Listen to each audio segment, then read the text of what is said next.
Hello friends, இன்றைக்கி நம்ம அத்திப்பழம் அல்வா எப்படி பண்ணலான்னு பார்க்கலாம். அதுக்கு தேவையான பொருட்கள்: உலர்ந்த அத்திப்பழம், முந்திரி, பால், கரும்பு சர்க்கரை, நெய்,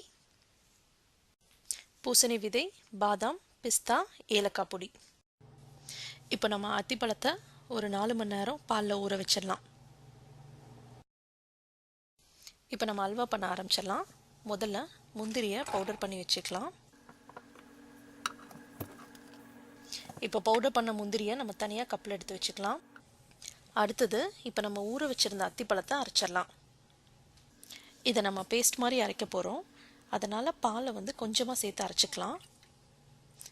எல்லா பாலையும் ஊற்றினோன்னா ரொம்ப தண்ணி ஆகிடும்.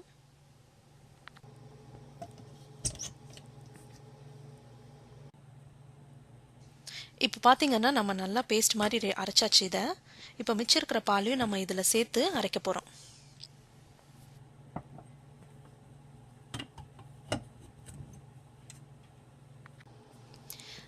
நல்லா பேஸ்ட் மாதிரி அரைச்சாச்சு.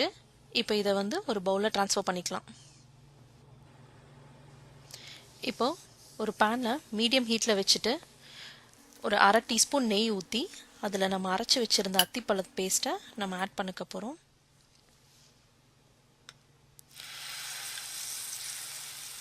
ஃப்ளேம் மீடியம்லேயே இருக்கட்டும்.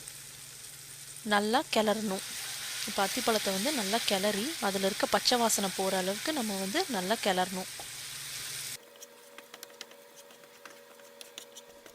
இப்படி ஒரு 5 நிமிஷம் நம்ம கிளறணுன்னா இதில் இருக்க தண்ணியெல்லாம் சுண்டிரும், பச்சை வாசனையும் போயிடும்.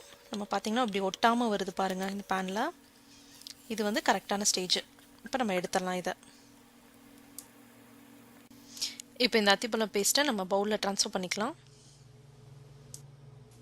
அடுத்து நம்ம சக்கரைப்பாகு ரெடி பண்ணிக்கலாம். அதே பேனில் எடுத்து வச்சுருக்க கரும்பு சர்க்கரையை ஆட் பண்ணி அது கொஞ்சமாக தண்ணி ஆட் பண்ணால் அது சர்க்கரை கரையிற அளவுக்கு தண்ணி ஆட் பண்ணால் போதும். ஒரு 3 நிமிஷம் கலக்கி விட்டுருங்க. இப்போ பார்த்திங்கன்னா சக்கரைப்பாகு நல்லா ரெடி ஆயிடுச்சு. இதில் வதக்கி வச்சுருந்த அத்திப்பழ பேஸ்ட்டை சேர்த்துக்கலாம். கூடவே முந்திரி பவுடரையும் சேர்த்துக்கலாம். சேர்த்துட்டு நல்லா கலக்கிக்கலாம். கட்டி சேராமல் நல்லா கலக்கிக்கலாம். இது கூட நம்ம இப்போ ஒரு அரை டீஸ்பூன் நெய் ஆட் பண்ணிக்கலாம்.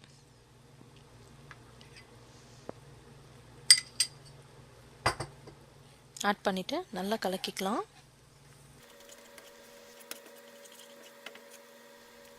கை எடுக்காமல் நம்ம நல்லா மிக்ஸ் பண்ணிப்போம் இதை. இப்போ பார்த்திங்கன்னா நல்லா ஒட்டாமல் வருது.